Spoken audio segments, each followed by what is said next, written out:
गुरुर्ब्रह्मा गुरुर्विष्णु गुरुर्देवो महेश्वरः गुरुः साक्षात् परं ब्रह्म तस्मै श्री गुरवे नमः।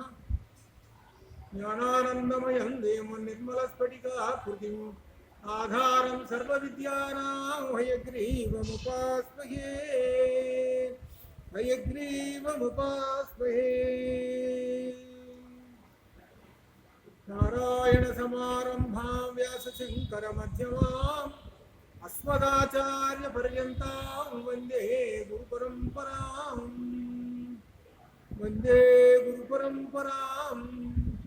व्यासं वसिष्ठनप्तारं सिक्ते पौत्रमकल्मषं पराशरात्मजं वन्दे सुखतातं तपोनिधिं। व्यासाय विष्णुरूपाय व्यासरूपाय विष्णवे नमो वै ब्रह्मनिधये वसिष्ठाय नमो नमः। चतुर्वदनो ब्रह्मा विबाहुरपरो हरिः अफाललोचनः सिन्धुः भगवान् बादरायणः श्रुतिस्मृतिपुराणानाम् आलयं करुणालयं नमामि भगवत्पादं शङ्करं लोकशङ्करम्। पुरदिन्दुविकासमन्दहासां पुरदिन्दीवरलोचनाभिरामाम् अरविन्दसमानसुन्दरास्याम् अरविन्दासनसुन्दरीमुपास्ये। शारदा शारदाम्भोजवदना वदनाम्बुजे सर्वदा सर्वदा अस्माकं सन्निधिं कुर्यात्। शरज्योत्स्ना शुद्धां शिशियुतजटाजूटमकुटां परत्रासत्राणस्फटिकघुटिका पुस्तकगरां सपन्नत्वा नत्वा कथमिव सतां सन्निधत्ते मधुक्षीरद्राक्षा मधुरीणा फणितयः। श्री भारती तीर्थ चरणारविन्दमुలకు नमस्कारं। श्री विजयकर स्वामी चरणारविन्दमुలకు नमस्कारं। श्री शारदांबाई नमः। श्री शारदांबाई नमः। ఈ రోజున బ్రహ్మసూత్రముల విశిష్టతను గురించి రెండవ రోజున ఈ రోజున కార్యక్రమంలో ప్రధానమైనటువంటి విషయం అంటే ఈ బ్రహ్మసూత్రములు అధ్యయనం చేయడానికి పరిభాషగా ప్రధానమైనటువంటి అంశం ఉన్నది. అది అర్థం కావాలి.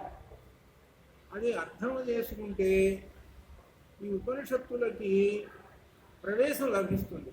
ఉపనిషత్తులు అంటే అర్థం ఈ బ్రహ్మసూత్రాలు. ఉపనిషత్తుల సమన్వయమే బ్రహ్మసూత్రాలు. శంకరాచార్య స్వామి వారు వ్యాఖ్యాన గ్రంథంలో ఇచ్చారు. ఏమిటంటే విశేషం ఇందులో అధ్యాసము అనే ఒక పదం వచ్చింది. అధ్యాసము. ఈ అధ్యాసం అనేటువంటి దానిలో విశేషం ఏమిటంటే 3 విధములైనటువంటి అజ్ఞానం చెప్పారు. ఈ 3 విధములైనటువంటి వాటిని మనం పరిశీలిస్తే మనం అందరం కూడా ఈ ప్రపంచంలో తిరుగుతూ నిజంగా ఈ అజ్ఞానంలో ఉండిపోయినాము. ఆ బ్రహ్మముని తెలుసుకోలేకుండా ఉన్నాము. కాబట్టి ఈ ప్రపంచంలో తిరుగుతున్న మనము ఆ బ్రహ్మముని తెలుసుకోలేకపోతున్నాము అజ్ఞానం వలన. అందువలన అజ్ఞానం అనేటువంటిది ఎలా ఉంటుంది దాన్ని ఒక 3 పద్ధతులతో ఉదాహరణలతోటి ఇచ్చారు. ఇది అధ్యాసము అని అంటారు. దీనిలో సహజంగా లోకంలో ఉన్నటువంటి విషయాలనే ఉదాహరణలు తీసుకొని శంకరాచార్య స్వామి వారు చెప్పారు. అధ్యాసంలో మొట్టమొదటిది వ్యావహారికమైనటువంటిది. ఇది వ్యావహారికమైనటువంటిది అంటే వ్యవహారం అంటే జనరలైజ్. ఇది ఉదాహరణ ఏమిటంటే సర్పరజ్జు భ్రాంతి. ఇది ఒక ఉదాహరణ. సర్పరజ్జు భ్రాంతి.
వివశక్త్యాయుక్తో యది భవతి శక్త ప్రభవితుం న చేదేవం దేవో న ఖలు కుశల స్పందితుమపి అతస్త్వామారాధ్యాం హరిహర విరించాదిభిరపి ప్రణంతుం స్తోతుం వా కథమకృత పుణ్య ప్రభవతి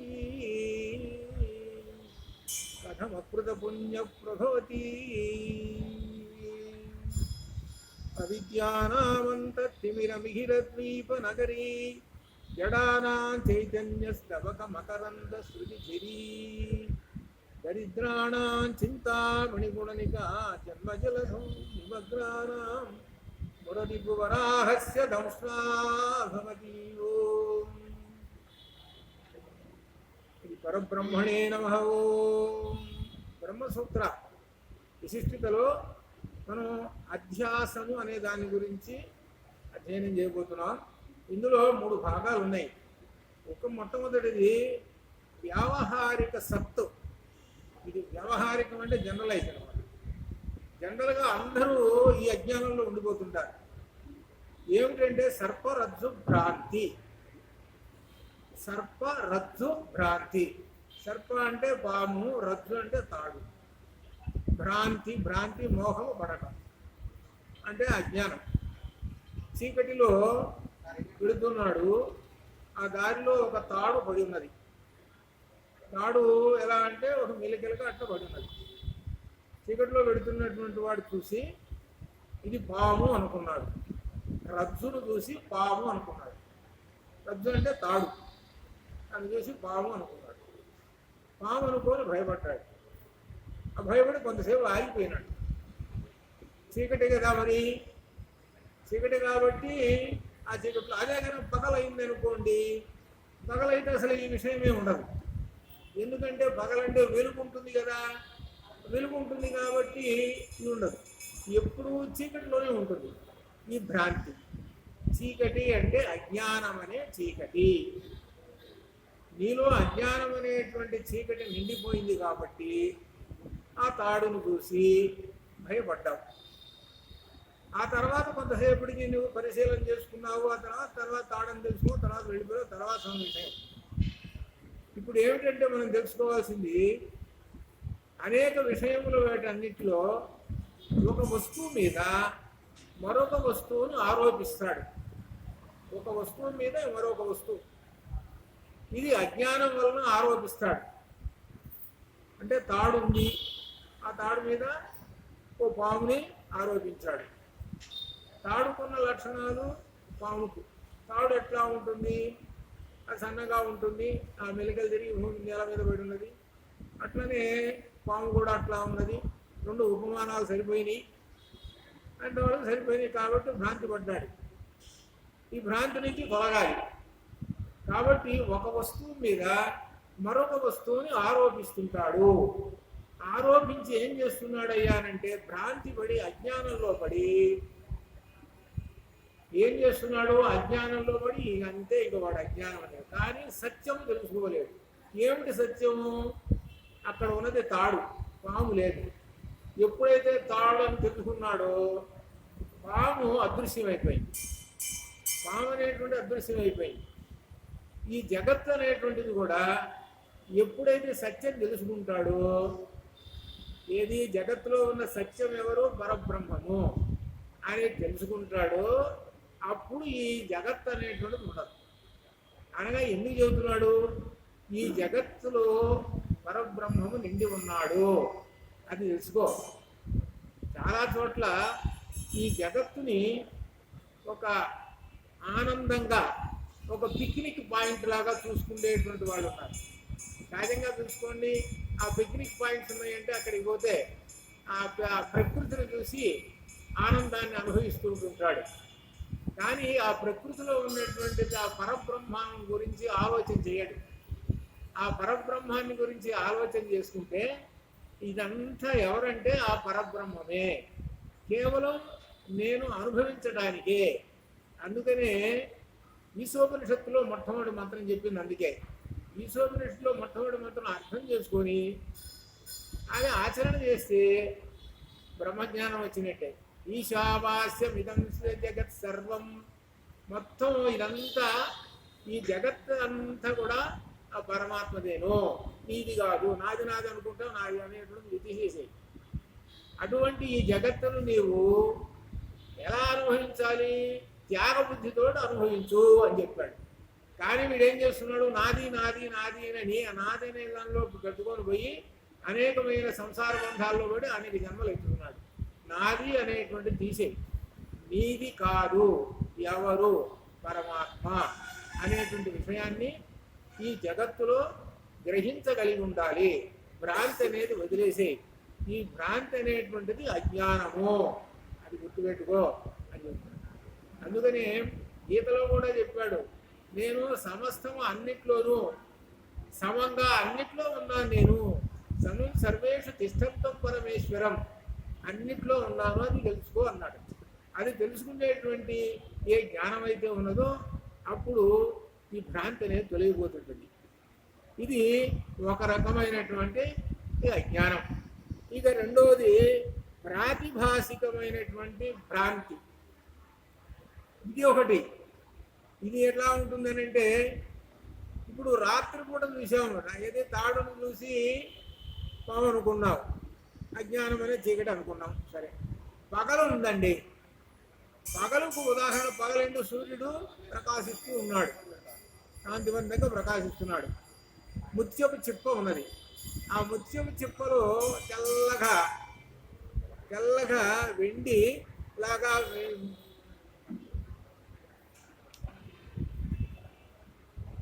ఆ ముత్యపు చిప్పలో తెల్లగా కనబడుతున్నది.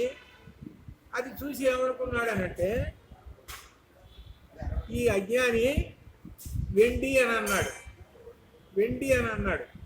వెండి అనుకొని దీనిలో వెండి ఉంది కదా అని, తెల్లగా ఉన్నది వెండి కదా, అవమానం.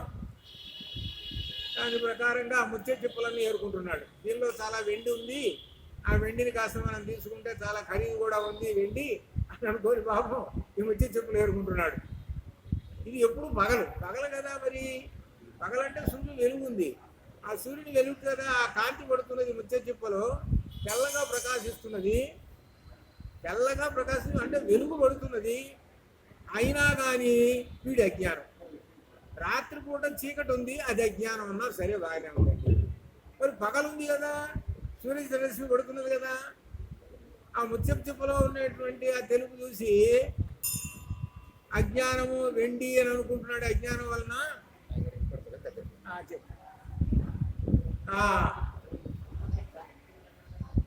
ఆ వెండిని చూసి ఇదంతా వెండి అని అనుకొని అజ్ఞానము, అతని యొక్క అజ్ఞానం అన్నమాట. ఇది ఎప్పుడు పోయేది? ఎప్పుడు పోతుంది ఇది అజ్ఞానం అంటే, తెలిసిన వాడు ఒరే ముత్య చిప్పల్లో వెండి ఉండదురా, అది ఊరికి తెల్లగా మిసులు మెరుస్తుంటుంది, ఊరికి అనవసరంగా ఎరుకుంటున్నావు వీటిని అని చెబితే అప్పుడు ఓహో అట్లనా అనుకుని అవి వారేస్తాడు. ఇక్కడ విశేషం ఏం చెప్పుకోవాలి? తెలిసిన వాడు చెప్పాడు. తెలిసిన వాడు అంటే అర్థం ఏంటి? జ్ఞానవంతుడు అని అర్థం. ఒక జ్ఞానవంతుడు చెప్పాడు. కాబట్టి ఇది తెలుసుకోవాలంటే ఎట్లా నీలో ఉన్నటువంటి అజ్ఞానం తొలగాలి అని అంటే గురువును ఆశ్రయించాలి. గురువును ఆశ్రయించి జ్ఞానం సంపాదించాలి. జ్ఞానం సంపాదించి అప్పుడు సత్యం ఏమిటో తెలుసుకోవాలి. సత్యం ఏమిటి? దీనిలో ముత్యం చెప్పులో ఉన్నటువంటి వెండి లేదు అనేటువంటి సత్యం తెలుసుకోవాలి. ఆ సత్యం తెలుసుకున్నావు కాబట్టి ఆ బ్రహ్మమును తెలుసుకున్నట్టు లెక్క. కాబట్టి సత్యమును తెలుసుకో అని చెబుతాం. ఇక్కడ పగలు కూడా వాడు పగలంటే జాగ్రత్త అవస్థ. ఈ జాగ్రత్త అవస్థ, పగలంతా జాగ్రత్త అవస్థలో ఉంటాడు. ఉండి వీడు ఏం చేస్తుంటాడు? ఇంతటి అజ్ఞానంతో ఉన్నాడు. ఆ తెల్లగా ఉన్నది కాస్త వెండి అని అనుకొని భ్రమపడి ఓ చాలా ఉంది వెండి సంపాదించుకోవచ్చు అని అనుకుంటాడు. కానీ అదెంత ఏమీ కాదు అని తెలుసుకో అని చెబుతున్నాడు అన్నమాట. ఇట్లా మనకు ప్రపంచంలో మనకు ఆ జాగ్రత్త అవస్థలో తిరుగుతున్నప్పుడు ఇటువంటి ఉదాహరణలు కనబడుతుంటాయి. ఇటువంటి ఉదాహరణలు చాలా కనబడుతుంటాయి. అంటే మనం చెప్పుకోవాల్సిన పర్లేదు, ప్రత్యేకంగా డూప్లికేట్స్ కనబడుతుంటాయి. డూప్లికేట్స్ కనపడంగానే వెంటనే మనకు కొంత జ్ఞానం ఉంటుంది కదా, వ్యావహారిక జ్ఞానం, జనరల్ నాలెడ్జ్. వెంటనే ఇది డూప్లికేటర్, ఇది ఒరిజినల్ కాదు ఇది అని తెలుసుకుంటాం. ఆ తెలుసుకుందామంటే ఆ తెలివితేటలు ఉన్నాయి. ఇది ఇక్కడ ఒక ఉదాహరణ. అట్లనే ఇక్కడ ఆ బ్రహ్మమును తెలుసుకో అని చెబుతున్నాడు. అది ఎప్పుడు పగలు కూడా నీకు భ్రాంతిలో పడిపోతున్నావురా, రాత్రి అంటే సరే పగలు కూడా భ్రాంతిలో పడిపోతున్నావు అని చెబుతున్నాడు. అది ఒక రకమైనటువంటి అజ్ఞానం, ప్రాతిభాసికం. ఇంకొక రకం ఉన్నది, ఇంకొక రకం ఉన్నది పారమార్థికం అనేటువంటి. ఇది ఒక విశేషం. ఇది ఎలా ఉంటుందంటే, అంత దూరంలో కొంత దూరంలో ఒక ఏనుగు ఉంది. ఏనుగు ఉండేటప్పటికి, ఏనుగు అనేటప్పటికి అందరికీ చూడాలనిపిస్తుంటుంది. ఆ ఏనుగు దగ్గరికి వెళ్ళాలి, దాన్ని చూడాలని వెళ్ళాడు. దగ్గరికి వెళ్ళాడు, చూశాడు. ఒక 5 నిమిషాలు గడిచింది. ఎట్లా ఉందనంటే నిజంగా ఏనుగే, దానిలో ఏమీ మార్పు లేదు అంతే.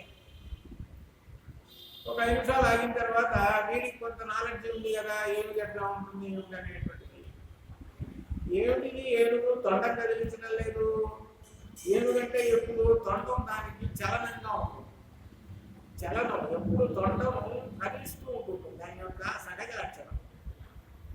ఏడు తొండం కదిలించడం లేదేమిటి అనిపిస్తాడు. ఎందుకంటే ఏడు అట్టుకొని వెళదామని అనుకుంటే తొండం కదిలించడం, ఏడు అటు ఇటు అంతా చూశాడు.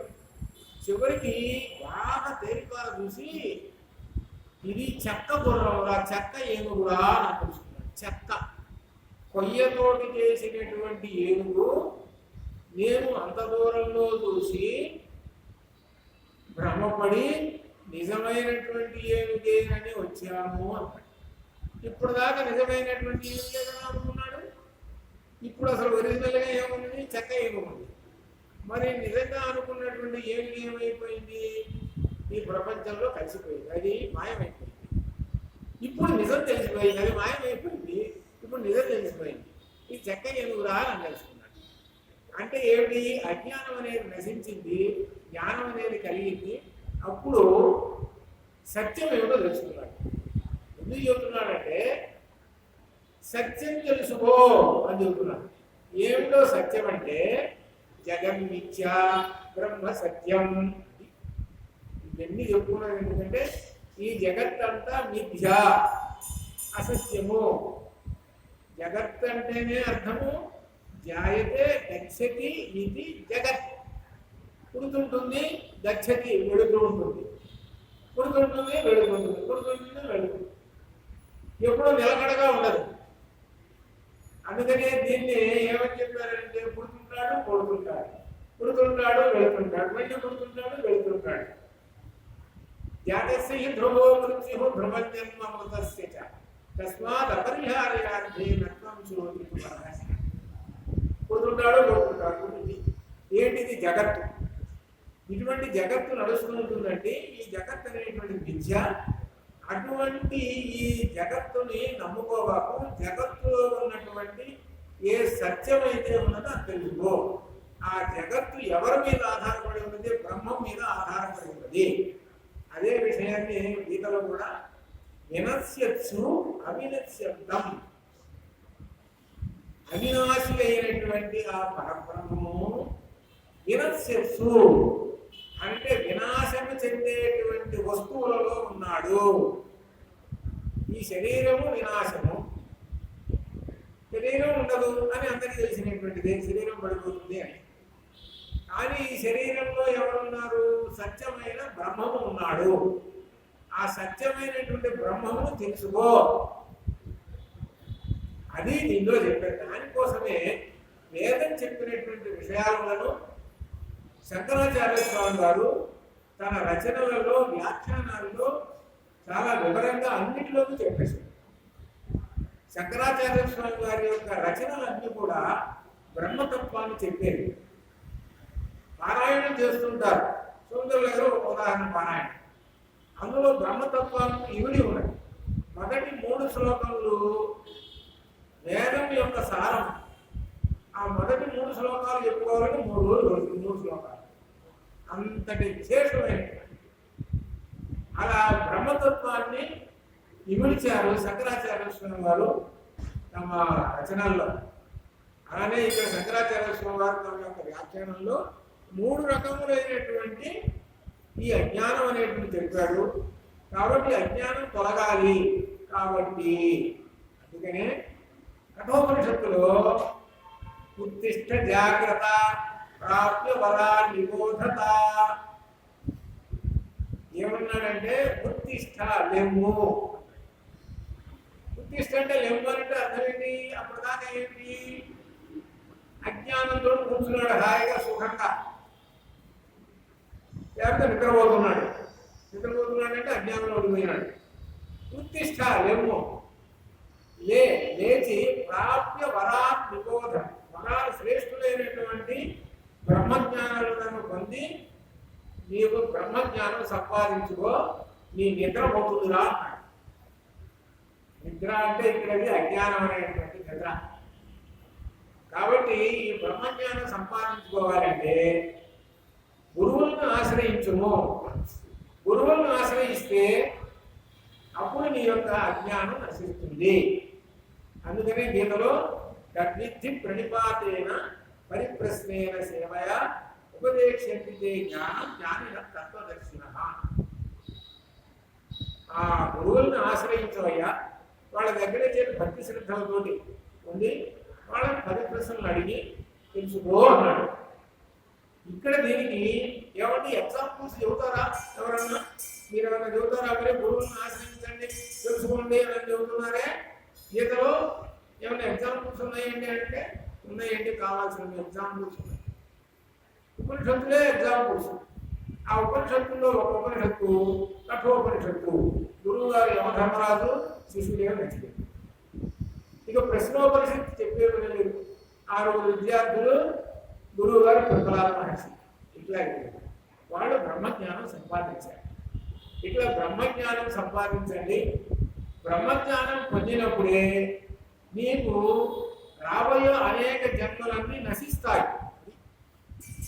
ప్రతి జీవుడు కూడా, ప్రతి జీవాత్మ కూడా అనేకమైనటువంటి జన్మల్ని అనుభవిస్తూ ఉంటాడు. జన్మలు తగ్గాలి. జన్మలు తగ్గుతూ ఉన్నాయి అని అంటే ప్రమోషన్స్ వస్తున్నాయి అని అర్థం. ప్రమోషన్స్ వచ్చి చివరికి సుపీరియర్ దానికి వెళ్ళాడని అంటే మోక్షానికి వెళ్తాడు. అందువలన ఆ బ్రహ్మజ్ఞానం సంపాదించేటువంటి వాళ్ళకి ఉత్తమ జన్మలు అన్నీ కలుగుతుంటాయి. ఆ విషయాన్ని ఫలాధ్యాయంలో వస్తుంది. ఫలాధ్యాయంలో బ్రహ్మవేత్త ఎలా వెళ్ళిపోతాడు, సామాన్యుడు ఎలా వెళ్ళిపోతాడు, యజ్ఞయాగానికి రొట్టులు చేసేటువంటి వాడు ఎలా వెళ్ళిపోతాడు, మరలా ఎలా వస్తాడు, ఎవరు రారు, ఎవరు వస్తారు, ఇదంతా ఫలాధ్యాయం బ్రహ్మసూత్రాల్లో వ్యాసుల వారు చెప్పారు. ఇప్పుడు విశేషంగా చెప్పుకున్నది ఏమిటంటే మనం ఈ బ్రహ్మజ్ఞానం తెలుసుకోవడానికి మొట్టమొదటిగా అధ్యాసము, ఈ 3 రకములైనటువంటి భ్రాంతి అజ్ఞానం అనేటువంటి తొలగాలి అని చెప్పుకున్నాము. నిన్న కూడా 4 సూత్రాలు, మొత్తం చతుస్సూత్రి 4 సూత్రాలు చెప్పుకున్నాము. 4 సూత్రాల్లో మొట్టమొదటిది అథాతో బ్రహ్మ జిజ్ఞాస, ఒకటి. రెండోది జన్మాద్యస్య యతః శాస్త్రయోనిత్వాత్ తత్వ సమన్వయాత్. ఈ 4 చాలా ముఖ్యమైనటువంటి శ్లోకాలు సంక్షిప్తంగా చెప్పుకుందాం. ఈ 4 శ్లోకాల్లో 4 మంత్రాలలో ఏమొచ్చింది అంటే బ్రహ్మము గురించి చెప్పారు. బ్రహ్మమే ఈ జగత్తుకు కారణము అని చెప్పారు. దానికి ఆ విషయాన్ని ఎలా బలపరిచారు? వ్యాసుల వారు చెప్పారు. ఏ మంత్రంతో బలపరిచారు అంటే తైత్తిరీయంలోనే యతోవా ఇమాని జాతాని భూమి జాయంతే, యతోవా భూతాని, ఎక్కడి నుంచి అయితే ఈ ప్రాణులన్నీ వస్తున్నాయో మళ్ళీ ఎక్కడి నుంచి మళ్ళీ అక్కడికి వెళ్ళిపోతున్నాయో ఇదంతా ఎక్కడ ఎవరో ఆ వారే బ్రహ్మము అని తైత్తిరీయం, ఎదురువేద తైత్తిరీయం అని బ్రహ్మము గురించి చెప్పారు. కాబట్టి బ్రహ్మము సృష్టి స్థితి లయలకు మూలము. అటువంటి బ్రహ్మములకు నువ్వు ఎలా చెబుతున్నావు అంటే శాస్త్రయోనిత్వా. శాస్త్రములు అంటే వేదములు పరమ ప్రమాణికము. వేదములో చెప్పిందండి. వేదంలో చెప్పినప్పుడు మనకేంటి, వేదంలో ఏం చెప్పారో అదే శిరోధార్యం, వేదంలో ఏం చెప్పారో అదే శిరోధార్యం. కాబట్టి ఆ వేదముల్ని ఏమి చెప్పారో దాని ప్రకారంగా మనం నడుచుకోవాలి. ఇది దీనిలో విశేషం. ఇకపోతే కొన్ని విశేషాలు ఈ రోజున మనం తెలుసుకుందాం. బ్రహ్మం అనేటువంటి దానికి మనం జగత్ కారణం అని ఈ విధంగా చెప్పుకున్నాము. ఆకాశగత లింగాత్, ఆకాశ తత్ లింగాత్. ఆకాశము తత్, తత్ అంటే బ్రహ్మము, తత్ అంటే బ్రహ్మము. ఓం తత్ సత్ ఇది బ్రహ్మ నిర్దేశం అని గీతలో చెప్పారు. అంటే బ్రహ్మమునకు 3 సంకేతాలు ఇచ్చారు. ఓం అనేటువంటిది, తత్ అనేటువంటిది, సత్ అనేటువంటి 3 సంకేతాలు. తత్ అనేటువంటిది బ్రహ్మాన్ని సూచిస్తుంటుంది. ఆకాశ తత్ లింగాత్, ఆకాశము ఆ బ్రహ్మమే. అయితే ఆకాశము ఆ బ్రహ్మమే అనంటే ఏమంటే మరి ఆకాశం అంటే మనకు ఆకాశం పైన కనపడుతున్నది, ఆ కనపడుతున్నటువంటి ఆకాశంలో నక్షత్రాలు చంద్రులు అందరూ ఉన్నారు కదా అని అన్నారు. ఆ సందేహం వస్తుంది. అందుకని ఇక్కడ వేదం ఏం చెప్పింది అని అంటే దీనిలో తెలుసుకోవాల్సింది ఛాందోగ్యోపనిషత్తు. ఛాందోగ్యోపనిషత్తు సామవేదం యొక్క ఉపనిషత్తు. సామవేదం యొక్క ఉపనిషత్తు చాలా ప్రధానమైనటువంటి ఉపనిషత్తు ఛాందోగ్యోపనిషత్తు. ఈ ఛాందోగ్యోపనిషత్తులో సుమారుగా ఒక 50 ఉపాసనలు దాకా ఉన్నాయి. ఆ ఉపాసనలో చాలా ముఖ్యమైనటువంటి కూడా మనకు బ్రహ్మసూత్రాల్లో వచ్చినాయి. ఛాందోగ్యోపనిషత్తులో ఉపాసనలు ఉన్నాయి. అటువంటి ఆ ఛాందోగ్యోపనిషత్తులో ఆ మంత్రం ఏం చెప్పారంటే ఆకాశో వై నామా, ఆకాశం అంటే నామరూపయో నిర్వహిత. నామరూపం, నామరూపములను నిర్వహిస్తూ ఉన్నది. ఆకాశం అంటే బ్రహ్మము ఈక్వల్ ఆకాశము. బ్రహ్మములకు ఇంకొక పేరు ఆకాశము అని పేరు. ఆ ఆకాశములో ఇదంతా ఈ జగత్తంతా ఉన్నది అని కూడా చెబుతున్నాను. ఇట్లా ఆ ఆకాశము అనేటువంటిది ఆత్మ అనేటువంటి విషయం కూడా చెప్పారు. అయితే ఈ ఆకాశం అనేటువంటిది ఏమిటి అంటే ఎంత గొప్పదో, ఎంత విశాలమైనటువంటిదో అంత సూక్ష్మమైనటువంటిది అని అర్థం ఉందో. మనకు వెంటనే ఆకాశం అనేటప్పటికీ పంచభూతాల్లో ఉన్నటువంటి ఆకాశం గుర్తుకొస్తుంది. అందుకనే దీనిలో ప్రత్యేకంగా చెప్పారు పంచభూతంలో ఉన్నటువంటి ఆకాశం కాదు, ఈ ఆకాశం వేరు అని చెబుతున్నారు. ఈ ఆకాశం వేరు. ఇక్కడ ఇది నామరూపములను నిర్వహిస్తూ ఉంటుంది. దీనిలో అంతర్గతములుగా అన్నీ ఉంటాయి. ఇదే ఆత్మ లేక పరమాత్మ అని చెబుతున్నాడు ఈ ఆకాశము అని. దీనికి ఛాందోగ్యోపనిషత్తులో ఉన్నటువంటి ఈ మంత్రాన్ని చెప్పాడు. ఆకాశో వై నామ నామరూపయో నిర్వహిత అని ఛాందోగ్యోపనిషత్తులో చెప్పినటువంటి ఈ మంత్రం అన్నమాట. ఇది ఇక్కడ అట్లా ఈ విధంగా మనకు భావించుకోవాలి. ఆకాశం అంటేనే పరమాత్మ అని, అంతేగాని ఈ పంచభూతాల్లో ఉన్న మొట్టమొదటి ఆకాశం కాదు అని చెబుతున్నాడు. పంచభూతాల్లో ఉన్న ఆకాశం ఎంత ఉంటుందండి చెప్పలేము. ఎంత ఉన్నదో దాని విషయాలను మనకి లెక్కలు కడతారు. సూర్యుడు తింటున్నాడు, చంద్రుడు తింటున్నాడు, పని తింటున్నది, అవి ఇవి నక్షత్రం ఇవి ఎంత దూరం ఉన్నాయి, ఎంత దూరం ఉన్నాయి అని ఆకాశంలో వాడని చెబుతారు. అంత విశేషంగా ఆ భూతాకాశాన్ని గురించి చెబుతారు. కానీ ఈ ఆకాశం అటువంటిది కాదు. ఈ ఆకాశం ఏమిటంటే చాలా సూక్ష్మమైనది, చాలా గొప్పది. ఆ ఆకాశం కన్నా ఇంకా గొప్పది.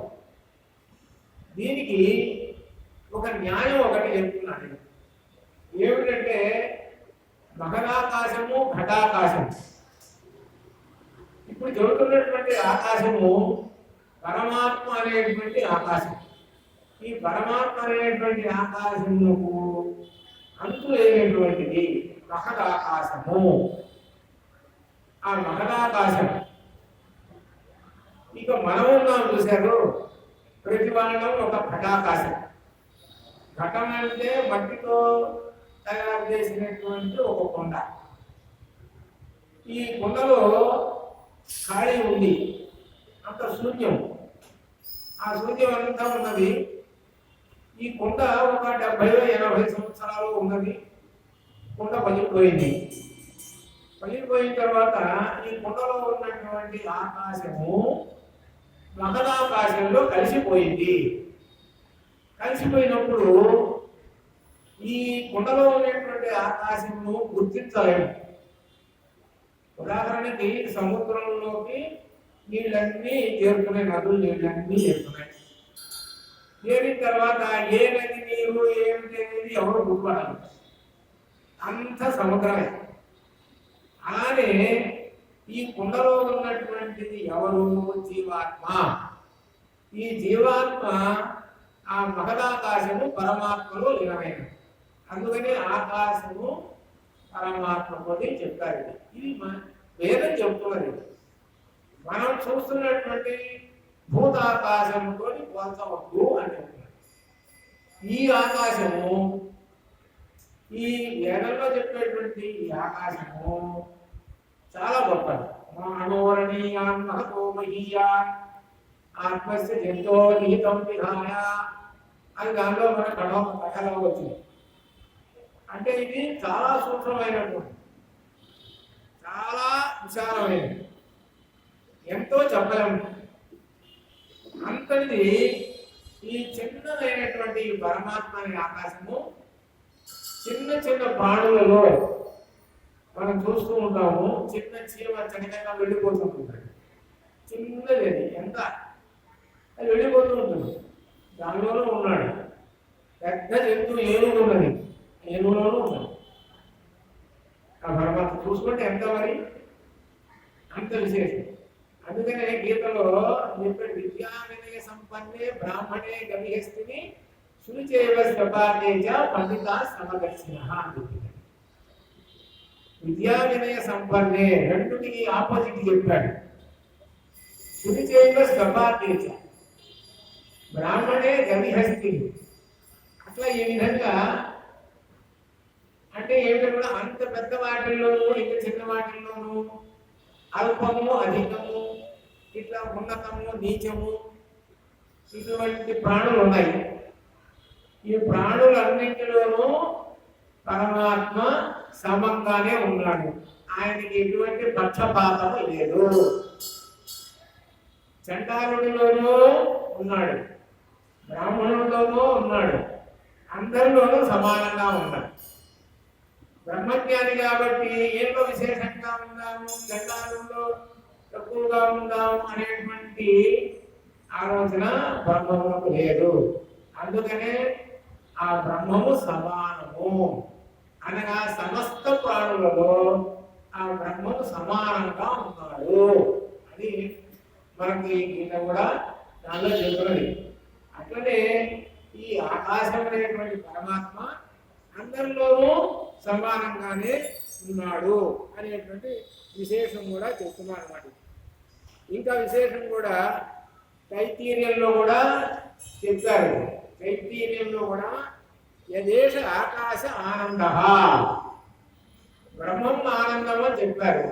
అట్లనే ఆకాశం కూడా ఆనందము అని కూడా చెప్పారు అన్నమాట. ఇట్లా ఈ ఆకాశం అనేటువంటి పరమాత్మని చెప్తూ ఒక విశేషాన్ని కూడా ఇందులో చాందోగ్యోపనిషత్తు చెబుతున్నారు.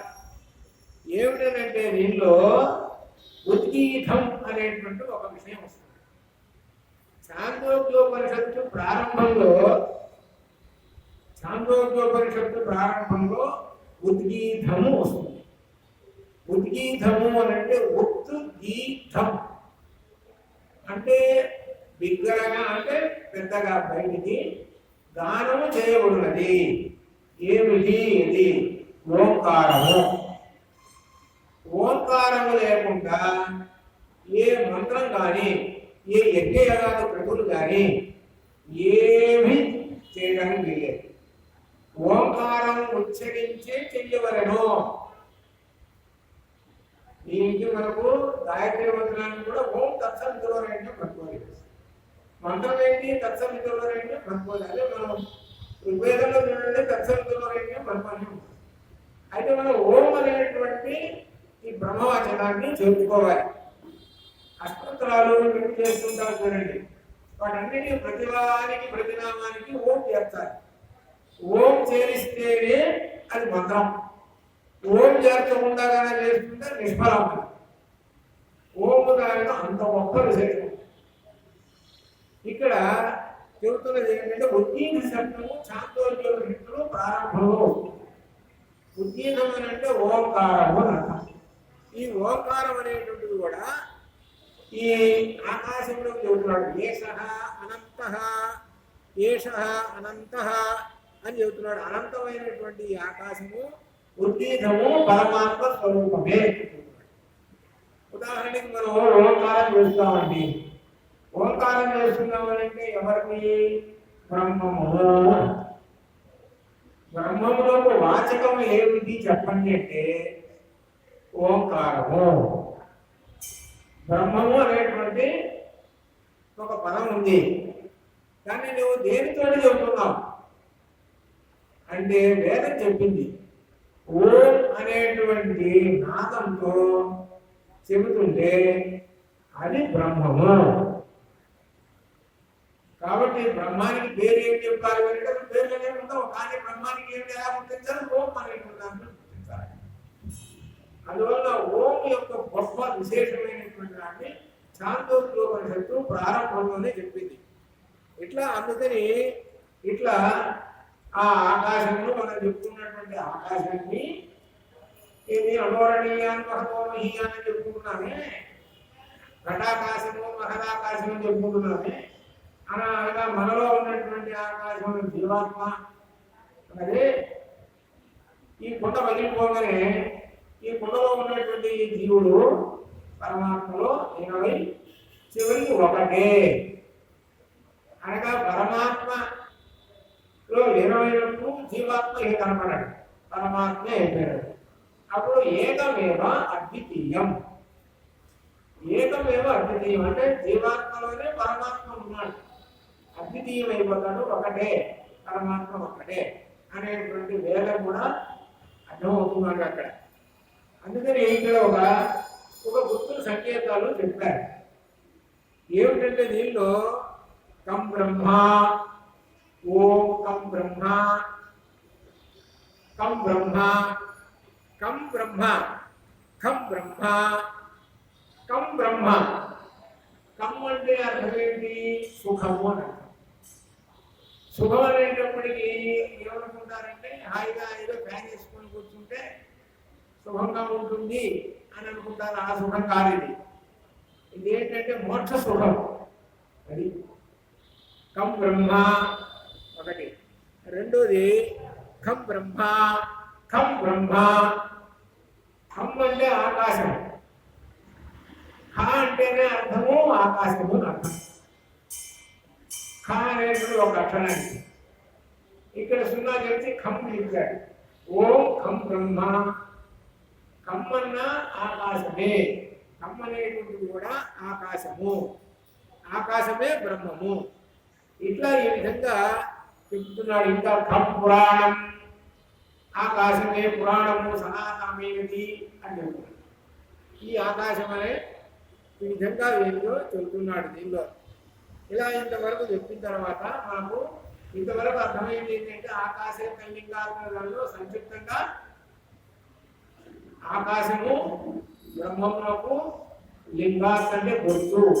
బ్రహ్మముల గురించి చెప్పండి అంటే ఆకాశమే అని చెప్పారు. బ్రహ్మము గురించి చెప్పాలంటే ఆకాశమే. ఎలా చెప్పారు అంటే సమస్తమైనటువంటి ఈ నామరూప జగత్తు అంతా కూడా ఆ ఆకాశం నుంచే వస్తున్నది అని మనకు చాందోగ్యోపనిషత్తులో చెప్పారు. కాబట్టి మేము అనుకుంటుంది అది ఎలా ఉంటుంది అంటే అమోరణీయాన్ మహతోమహీయాన్ అని మనకు కఠోపనిషత్తులో కూడా వచ్చింది. ఇది మనం సంక్షిప్తంగా తెలుసుకున్నాం. దీనికి మహదాకాశము ఘటాకాశం అనేటువంటి ఒక ఉదాహరణ, ఒక న్యాయం చెప్పుకొని జీవాత్మ పరమాత్మలు అనేటువంటి తెలుసుకొని జీవాత్మ పరమాత్మలో లయమైపోతుంటుంది ఎప్పుడైతే ఈ శరీరం పడినప్పుడు. కాబట్టి జీవాత్మ పరమాత్మ ఒకటేను, ఆ పరమాత్మలో అంటే ఆకాశంలో లీనమైపోతాడు అని ఇంతవరకు మనం సంక్షిప్తంగా చెప్పుకున్నటువంటి ఒక విశేషం అన్నమాట ఇది. తర్వాత ఇంకొకటి, ఇది ప్రధానమైనటువంటి విశేషాలు ముందు చెబుతున్నారు వ్యాసుల వారు బ్రహ్మసూత్రాల్లో. బ్రహ్మం అంటే ఏమిటో చెప్పారు, ఆకాశము బ్రహ్మం అన్నాడు.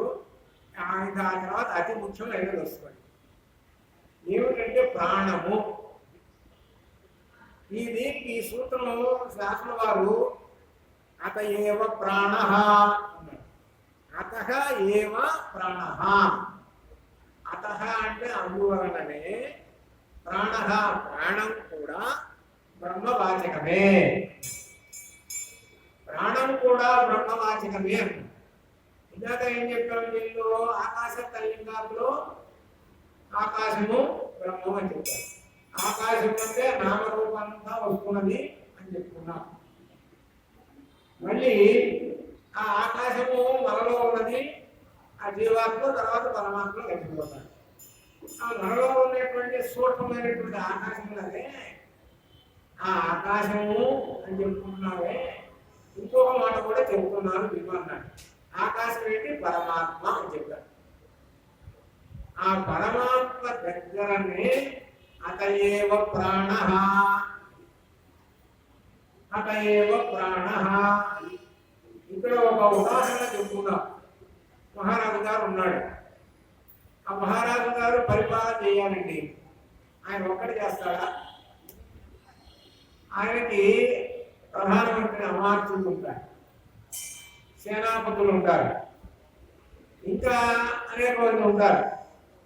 వీళ్ళందరూ ఉంటేనే పరిపాలన సాగుతున్నది, లేకపోతే సాగదు.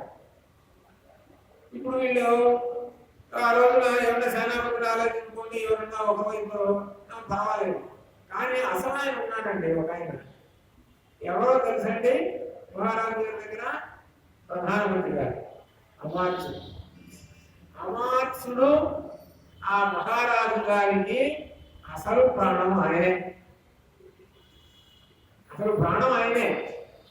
అంత నడిపేదంతా ఎవరు? ఈ అమాత్యుడే నడుపుతుంటాడు.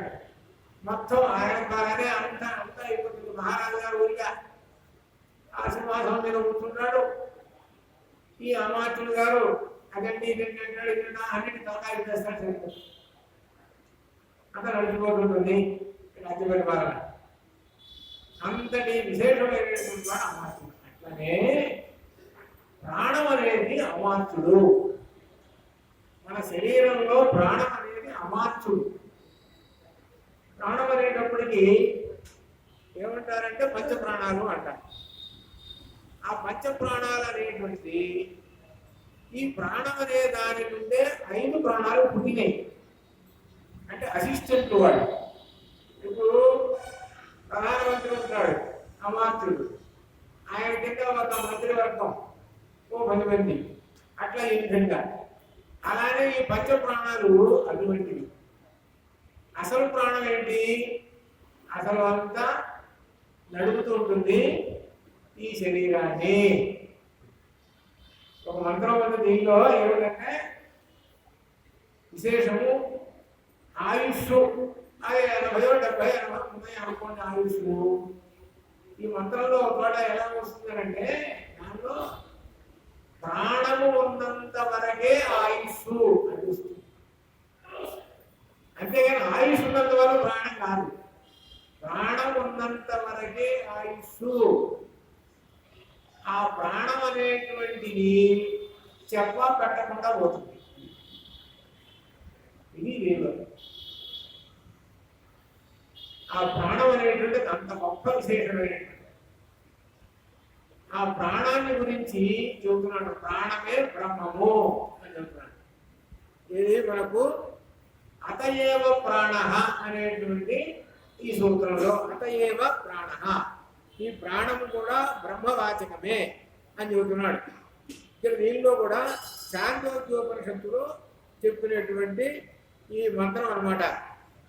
ఏమిటంటే దీనిలో కథమాసా దేవతేతి ప్రాణ ఇది హోవాచ సర్వాణి హవా ఇమాని భూతాని ప్రాణమేవాభిసంవిశంతి. ఇది ప్రధానమైన సర్వాణి ఇమాని భూతాని, సమస్తమైనటువంటి ఈ భూతములన్నీ కూడా, భూతములంటే ప్రాణులు, ఈ ప్రాణులు అన్నీ కూడా ప్రాణమేవ అభిసంవిశంతి, ప్రాణములోనే ప్రవేశిస్తున్నాయి, ప్రాణములోనే ప్రవేశిస్తున్నాయి. అనగా వీడు పోయినాడు, ఎక్కడికి పోయినాడు? ప్రాణంలో ప్రవేశించాడు, అనగా బ్రహ్మలో ప్రవేశించాడు. ఒక పదం ఉంది, తెలుగు పదం అన్నమాట. ఆ పదం అందరం ఉపయోగిస్తున్నారు. ఏమిటంటే ఏమండి ఉన్నాడంటే చనిపోయాడండి, ఎక్స్పైర్డ్ అండి, ఇంగ్లీష్లో ఎక్స్పైర్డ్ అని అంటారు. చనిపోయాడనేది అచ్చ తెలుగు పదం. దీంట్లో ఏమున్నాయంటే తెలుసండి, 2 క్రియాపదాలు ఉన్నాయి. 2 క్రియాపదాలు ఏంటి? చని ఒకటి, అది అసమాపక క్రియ, పోయాడు అది సమాపక క్రియ. అంటే ఈ శరీరంలో నుంచి చని వెళ్ళి మళ్ళీ ఎక్కడ డిలే చేయాలి, ఆలస్యం చేయాలి, చేయకుండా మరొక శరీరంలోకి పోయాడు. చని అంటే ఈ శరీరంలో నుంచి వెళ్ళి మరొక శరీరంలోకి పోయాడు అని అర్థం. ఇది అర్థం, ఇది తెలుగు పదం. అంటే దీన్ని వెనక ఉన్నటువంటి గీత యొక్క విశేషం ఏమిటి? జాతస్య హి ధ్రువో మృత్యు ధ్రువం జన్మ మృతస్య చ. దాన్ని సులభంగా అర్థమయ్యేటట్టు ఈ తెలుగు పదంలో పెట్టేశారు. అలానే ఇక్కడ వెళ్ళిపోయినాడనంటే బ్రహ్మంలోకి వెళ్ళిపోయినాడు. ఈ బ్రహ్మం ఏమిటంటే ప్రాణము. ఇక్కడ బ్రహ్మమునకు రెండో మాట ఇక్కడ చెబుతున్నాడు. అంటే క్రితమేమో ఆకాశం చెప్పాడు, ఆకాశము అనేది చెప్పాడు, ఇప్పుడు ప్రాణము అని చెబుతున్నారు. బ్రహ్మమే ప్రాణము. ఈ ప్రాణము సర్వాణి భూతాన్ని, సమస్త భూతములలోనూ ప్రాణమేవ అభిసంవిశంతి, అన్ని ప్రాణములలోనూ ప్రవేశిస్తుంటుంది. అలానే అన్ని ప్రాణుల్లో నుంచి బయటకు వస్తుంది. ఇట్లా ఈ ప్రాణం యొక్క విశేషం అనగా అర్థం ఏమిటి? అవాచ్యుడు. ఇక్కడ సులభంగా మీకు అర్థమయ్యేటువంటి ఒక విశేషం చెబుతారు. ఏమిటంటే తెలుసండి, 7వ నెల వచ్చిన తర్వాత శ్రీమంతం చేస్తాడు. అంటే అర్థమైంది కదా. ఇప్పుడు 7వ నెల వచ్చిన తర్వాత చేస్తారు కదా. ఏమంటే 5వ నెల మాకు బాగుంటుందండి, లేదా 3వ నెల బాగుంటుందండి, 6వ నెల అయితే ఇంకా బాగా ఉంటుందండి అని ఆ విధంగా ఎవరన్నా చెబుతున్నారా? ఎవరు చేయలేరు కదా. 7వ నెలలోనే ఏం చేయాలి? ఇక్కడ అది విషయం ఏమిటంటే 7వ నెలలో అంటే అప్పటికి రాజుగారు సభ తీర్చాలండి. రాజుగారు వచ్చేటప్పటికి మంత్రులు, దండనాథులు ఉంటారుగా, అందరూ ఉంటారుగా, వాళ్ళందరూ కూడా రెడీ అయి కూర్చుంటారు. ముందు రాజుగారు రాడు, వీళ్ళందరూ వస్తారు. వీళ్ళందరూ వచ్చి కూర్చొని రాజుగారు ఎప్పుడు వస్తారా అని వెనకగా అటు ఇటు కూర్చుంటారు. అందరూ వచ్చిన తర్వాత అప్పుడు రాజుగారు వస్తారు. ఆ రాజుగారు వచ్చేటప్పటికి అందరూ లేచి నిలబడతారు. ఇది మనకు కనబడుతుంది. అంటే అర్థం ఏమిటి? మన శరీరంలో అందరూ చేరతారు, సమస్తమైన దేవతలు అందరూ చేరతారు, సమస్తమైన ఇంద్రియ శక్తులు అన్నీ చేరతాయి. అన్నీ చేరిన తర్వాత చివరికి 7వ నెలలో పరమాత్మ బ్రహ్మం ప్రవేశిస్తాడు. బ్రహ్మం ప్రవేశించగానే లేచి నిలబడతారు రాజుగారు రాగానే. అట్లే వీళ్ళందరూ ఫంక్షన్ మొదలు పెడతారు. 7వ నెల వచ్చినప్పుడు ఫంక్షన్ మొదలు పెడతారండి. వీళ్ళు ఎంతకాలం చేస్తారండి వీళ్ళు? నేను ఒక 80 90 బతికాడు అనుకుంటాం. ఇప్పటిదాకా ఫంక్షన్ అయి వీళ్ళకి ఎవరు రెస్ట్ తీసుకోరు. మీరు రెస్ట్ తీసుకుంటే ఎట్లా? వెనకటికి ఏమో గుండె అన్నదిట, నేను కాస్త 10 నిమిషాలు రెస్ట్ తీసుకుంటాను అన్నట్ట. అంటే ఎప్పుడు నేను ఇప్పుడు 80 ఏళ్ల నుంచి వర్క్ చేస్తున్నాను, నాకు ఒక్కరోజు కూడా లీవ్ ఇవ్వలేదు, 10 నిమిట్స్ మాత్రం లీవ్ ఇవ్వండి నాకు చాలు అని మిగిలిన ఇంద్రియాలను అడుగుతున్నట్ట. ఎవరు? ఈ గుండెగారు. అయ్యా నువ్వు కనుక 10 నిమిట్స్ కాదు 1 మినిట్ తీసుకున్నా కానీ ఖాళే మా పని అన్నాయి. ఆ విషయం కూడా మనకు ఉపనిషత్తుల్లో వస్తుంది. గుండె అంటే ఇక్కడ అర్థం ప్రాణం. ఆ ప్రాణం మీద వీళ్ళు సమ్మె చేస్తారు, ఇంద్రియాలు సమ్మె చేస్తారు. సమ్మె చేసి చివరికి ఓడిపోతారు. ఆ ప్రాణం మీద కాళ్ళ మీద పడతారు. ఏదో ఆ ప్రాణం. వీళ్ళందరూ ఏం చేస్తారంటే ఇంద్రియాలన్నీ మేము ఉంటేనే కదా నువ్వు నడుస్తున్నది. ఓ పెద్ద గొప్పగా కళ్ళు చెవులు ఈ విధంగా వాడవచ్చు. నేను లేకపోతే కళ్ళు అంటున్నాయి, నేను లేకపోతే వీడు ఎట్ట నడుస్తాడు? గుడ్డోడు అయిపోతాడు. వీడు ఎట్ట తింటాడు? కళ్ళు ఏం చేసినట్ట 1 సంవత్సరం పాటు బయటికి పోయినట్ట. ఇప్పుడు గుడ్డోడు అయినట్ట. గుడ్డోడు అయిపోయిన తర్వాత ఏమయ్యా గుడ్డోడు అయిపోయినాడు, అయినా గుడ్డివాడి కదా బతుకుతాడు కదా, లాగానే బతికాడు, అయిపోయింది. నేను ఓడిపోయినాను అని కళ్ళు మళ్ళీ వచ్చేసి. చెవులు నేను లేకపోతే ఎట్లా అని చెవులు సంవత్సరం. చెవులు వాడు బతుకుతున్నాడుగా. సరే నాలుక మాట్లాడటం, నేను మాట్లాడి మగవాడు మాట్లాడుతున్నాడుగా. ఇక మనస్సు నేను ఉన్నాను, అసలు ఏంటి అసలు నేను కదా హెడ్, నేను కూడా బయటకు పోతున్నాను అన్నాడు. సరే పో అన్నారు. పోయేటప్పటికి పిచ్చోడు మాట్లాడుతున్నాడుగా, పిచ్చోడు మనసు లేనివాడు, మనం లోకల్లో చూస్తున్నాం కదా, నువ్వు ఏం చేసావా నువ్వు అనేటప్పుడు ప్రాణం అన్నదిట, మీరందరూ ఇట్లా నా మీద ఎగబడుతున్నారు, ఏమిటి నేనంటే తెలియదేగా, సరే ఎందుకు లేదు మీతో మీరు రావు, నాకు అనవసరం, నేను వెళ్ళిపోతున్నానులే. ప్రాణం నేను వెళ్ళిపోతున్నానులే, నా మీద తిరగబడుతున్నారు, నేను వెళ్ళిపోతున్నానులే, మీ సంగతి చూసుకోండి అట్లా అనేటప్పటికి అందరూ కాళ్ళగారానికి వచ్చారు. అందరూ కాళ్ళ మీద పడ్డారు ఆ ప్రాణం మీద. అయ్యా నువ్వు వెళ్ళిపోతే మా గతి ఇంకా చెప్పే పని లేదు, ఇంకా మేము చచ్చిపోతాం, నువ్వు అట్లా వెళ్ళిపోయినా అనుకో ఖాళే. అప్పుడు అర్థం చేసుకునే ఆ ప్రాణం అనేటువంటి ఆ శక్తి ఈ ఇంద్రియాలలో ఎలా పనిచేస్తుంది. ఆ ప్రాణమే బ్రహ్మము. ఆ బ్రహ్మం అనే పదాన్ని మనం పరమాత్మ అని చెప్పుకోవచ్చు, ఇలా చెప్పుకోవచ్చు అనమాట. ఇందులో మాత్రం బ్రహ్మము అనే పదాన్ని ఉపయోగించాను, అందుకనే బ్రహ్మ సూత్రాలు. ఆ ప్రాణం యొక్క గొప్ప విశేషం చూడండి. ఎవరన్నా సరే లోకంలో సహజంగా ఏమండి ఆ ప్రాణం పోయిందండి ఈ పదం ఎక్కువ ఉపయోగిస్తారు. చూడండి, ప్రాణం పోయిందండి అనే పదం ఉపయోగిస్తారు. బ్రహ్మం పోయినాడండి అని ఎంతమంది అంటున్నారు? ప్రాణము బ్రహ్మము ఒకటేగా పదాలు, రెండింటికి సమానమైనటువంటిదే. బ్రహ్మం పోయినాడండి అని అంటలేదు. ఎందుకంటే బ్రహ్మం పోయినాడండి అనేటప్పటికల్లా బ్రహ్మం అనే మనుషులు కూడా ఉంటారు, పేర్లు ఉన్నటువంటి వాడు, రకరకాల అర్థాలు వస్తాయి. అందుకని ప్రాణం పోయిందండి అంటే ఎంత గొప్ప విశేషం అండి. అందుకని ప్రాణము బ్రహ్మము అని ఇందులో చెబుతున్నారు అనమాట. ఆ ప్రాణదేవత ప్రాణస్య ప్రాణ, ప్రాణస్య ప్రాణ, ప్రాణమునకు ప్రాణము, ఆ దేవతయే ప్రాణము అని ఈ విధంగా ఇంకా విశేషంగా మనకు ఈ సుషుప్తిలో అంటే జాగ్రత్త అవస్థ, స్వప్నావస్థ, సుషుప్తి అవస్థ, ఈ 3 అవస్థల్ని చక్కగా నడుపుతున్నది ఎవరు అని అంటే ప్రాణం. లోపల మనకు ప్రాణం ఉండి జాగ్రత్త అవస్థలో మీరు చూడండి, జాగ్రత్త అవస్థలో జాగ్రత్తగా కనిపెట్టి చూడండి, కారు నడుపుతుంటాడండి చక్కగా, అంత దూరం వెళ్ళిపోయినాడు, లోపల ఎవరున్నారండి? ప్రాణం ఉన్నాడు. ఆ ప్రాణం ఇంద్రియాలకు శక్తిని ఇస్తున్నాడు. ఇంద్రియాలకు శక్తిని ఇచ్చి, ఆ మనస్సుకి శక్తిని ఇచ్చి, ఆ జ్ఞానాన్ని ఇచ్చి ఎలా నడపాలో జాగ్రత్తగా నడుపుకుంటూ తీసుకెళ్ళి ఎలా ఉన్నాడో తెలుసండి. ఈ ప్రాణం అనేటువంటి వాడు బ్రహ్మము, ఈ డ్రైవరే బ్రహ్మం. ఒకసారి ఆ డ్రైవరు అందరినీ తీసుకొచ్చి క్షేమంగా పెట్టాడు. అయ్యా నువ్వు సాక్షాత్ భగవంతుడు అయ్యా అన్నాడు.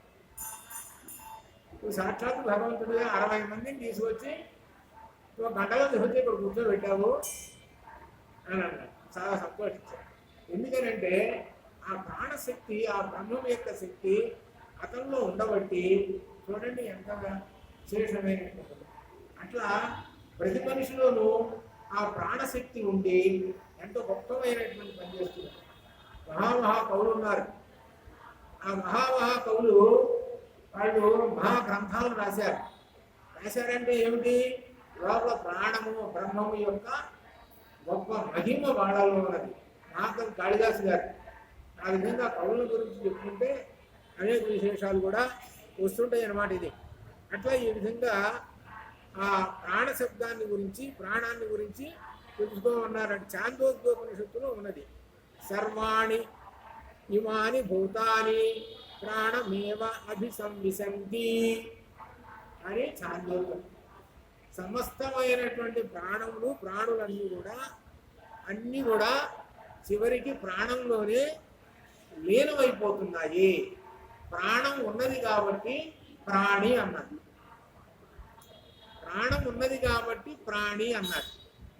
భూతములు అని అంటే ఇక్కడ అర్థం ఏమిటి? పంచభూతముల నుంచి వచ్చినాయి కదా. మరి ప్రాణులన్నీ కూడా పంచభూతాలే కదా, మరి మూల కారణాలు కాబట్టి భూతాలు అన్నారు. ఆ భూతాలలో ఉన్నటువంటి శక్తి ఏదైతే ఉందో ఆ శక్తి ప్రాణము. ఇట్లా ఈ ప్రాణాన్ని గురించి చెప్పుకుంటూ వచ్చారనమాట. ఇది అట్లనే కఠోపనిషత్తులో కూడా యదిదం కించ జగత్ సర్వం ప్రాణం, ఈ జగత్తు అంతా కూడా మొత్తము ప్రాణమే. కించిత్ జగత్ అయినా సరే అది కూడా అంతా కూడా ప్రాణమేను అని చెప్పారు. అటువంటి ప్రాణమువే బ్రహ్మము. అటువంటి ఆ బ్రహ్మమును చూసి వీళ్ళందరూ కూడా భయపడిపోతున్నారు. ఆ ప్రాణం అనే బ్రహ్మం యొక్క చేతిలో వజ్రాయుధం ఉంది. వజ్రాయుధం ఉండేటప్పటికీ సమస్త దేవతలందరూ కూడా సూర్యుడు ఉదయిస్తున్నాడు, అలానే వాయువు వీస్తూ ఉన్నది. ఇట్లా ఈ విధంగా పర్జన్యుడు వర్షాన్ని ఇస్తున్నాడు. అంటే అర్థమేంటి? వీళ్ళందరి మీద కన్నా ఆ బ్రహ్మము మహారాజు. అందుకనే ఇందాక మనం చెప్పుకున్నది, మహారాజు దగ్గర అమాత్యుడు ఎట్లను ఈ ప్రాణము అంతే. అంత వర్క్ చేస్తున్నదంతా ప్రాణమే. ఆ ప్రాణానికి దగ్గరలోనే అనగా ఇంకొక మారు పేరుతోటే బ్రహ్మము అని చెప్తున్నాడు. ప్రాణమే బ్రహ్మము, బ్రహ్మమే ప్రాణము. అంత క్రితం కూడా ఆకాశమే బ్రహ్మము, బ్రహ్మమే ఆకాశము. ఈ విధంగా ఈ రెండు చెప్తూ ఇంకొక విశేషాన్ని జ్యోతి అంటే వెలుగు లేకపోతే అగ్ని అని మనం చెబుతుంటాం. ఇది కూడా దీని గురించి కూడా వ్యాసుల వారు చెప్పారు. జ్యోతి చరణాభిధానాత్. ఇది కూడా చాందోగ్యోపనిషత్తులో నుంచే వచ్చింది. చాందోగ్యోపనిషత్తులోనే ఈ జ్యోతిని గురించి కూడా చెప్పడం అనేటువంటి వినమాట. ఈ జ్యోతి ఎక్కడ ఉన్నది? త్రిపాదములు అంటే 3 పాదములు, 3 వంతులు అని అర్థం. త్రిపాదశ్యాం దివి, త్రిపాదశ్యాం అమృతం దివి అనగా ఇక్కడ జ్యోతి అనేటువంటిది 4 భాగముల కింద లెక్క వేసుకుంటే 3 భాగములు దివిలో ఉన్నాయి. ఆ ప్రకాశం అంతా 1 భాగం మాత్రము ఈ లోకంలో ఉన్నది అని అర్థం ఇందులో చెప్పాడు అనమాట. ఆ జ్యోతి కూడా దేనికి తోటి సమానము? బ్రహ్మముతోటే సమానము. ఆ 3 లోకములలో జ్యోతి ఉన్నది. జ్యోతి అంటే బ్రహ్మము ఉన్నది కాబట్టి ఆ లోకాలు కూడా ప్రకాశిస్తూ ఉన్నాయి అని చెబుతూ ఇక్కడ మనకు గీతలో ఉన్నటువంటి ఒక శ్లోకం గుర్తుకొస్తుంది అనమాట. యద్ ఆదిత్యగతం తేజో జగద్భాసయతేఖిలం యద్ చంద్రమసి యచ్చాగ్నో తత్తేజో విద్ధిమానం. చంద్రుడు సూర్యుడు వీళ్ళందరూ ప్రకాశిస్తున్నారు అంటే వాళ్ళకి కాంతి ఎక్కడి నుంచి వస్తున్నది అంటే బ్రహ్మం అనే తేజస్సు నుంచే కాంతి వస్తున్నది. ఆ బ్రహ్మం అనేటువంటి తేజస్సే ఆ 3 లోకములలోనూ త్రిపాదశ్యామృతం దివి ఉన్నాడు. కాబట్టి ఆ 3 లోకములలో ఉన్నటువంటి ఆ జ్యోతి కూడా బ్రహ్మమే. ఆ బ్రహ్మం వలననే ఈ లోకాలన్నీ ప్రకాశిస్తూ ఉన్నాయి అని చెప్తారు. కాబట్టి ఇంతవరకు మనకు వరుసగా ఆకాశము బ్రహ్మము, అలానే తర్వాత ప్రాణము బ్రహ్మము, అలానే జ్యోతి బ్రహ్మము అని ఈ విధంగా ఈ రోజున చెప్పుకున్నాము. తర్వాత రేపు ఒక విశేషమైనటువంటి కూడా మనం ప్రారంభం చేద్దాము. ఒక 2 నిమిషాలు కృష్ణారావు గారు ఒక విశేషం చెప్తారు. అది మరి మీరందరూ ఒకసారి వినండి. ఏమిటంటే నేను ఆన్లైన్ క్లాసులు కూడా చెప్తున్నాను ఈ బ్రహ్మసూత్రాల గురించి. ఆ విశేషాలు కూడా ఒక నిమిషం మన కృష్ణారావు గారు చెప్తారు, వినండి. మీకు చెప్పేటువంటి విశేషాలు ఆ ఆన్లైన్ క్లాసుల్లో చెప్పే వాటికల్లా వాస్తవానికి సగమే చెబుతుంది, అన్న సంగతి కూడా చెబుతుంది. అది ఏంటంటే ఆన్లైన్ క్లాసులో చక్కగా ఇంట్లో కూర్చొని వాళ్ళు జూమ్లో కనపడుతూ అనేకమైన ఇప్పుడు ఎందుకంటే సాధి ఇక్కడ ఏంటంటే ప్రేక్షకులు శ్రోతలు వచ్చేటువంటి వాళ్ళు సులభమైనటువంటి విషయాలు చెప్తేనే కానీ వాళ్ళకి అర్థం కాదు, కూర్చోదు. కఠినమైన విషయాలకు వచ్చేటప్పటికి మనకి చూస్తుంది. ఈ సందర్భంలో మన కృష్ణారావు గారు ఒక మాట చెప్తారు.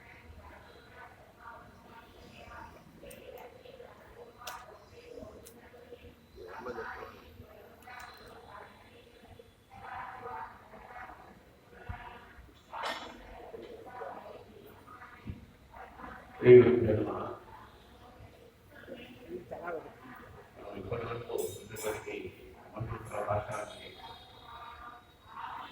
ఆన్లైన్లో కూడా బాగా నేర్చుకుంటారు.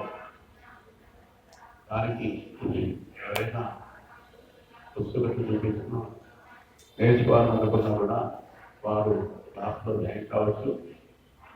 బ్రహ్మసూత్రాలకే కాకుండా ఉపనిషత్తు భాషలు వాళ్ళ ఉపనిషత్తు కూడాను ఇవరకు క్లాసు చెప్తున్నారు. ఎవరైనా ఒక 10 మంది దాకా చేస్తే మళ్ళీ వాటిని కూడా చెప్పడానికి వారు సిద్ధంగా ఉన్నారు. వారికి నంబర్ వేస్తూ చెప్పారు.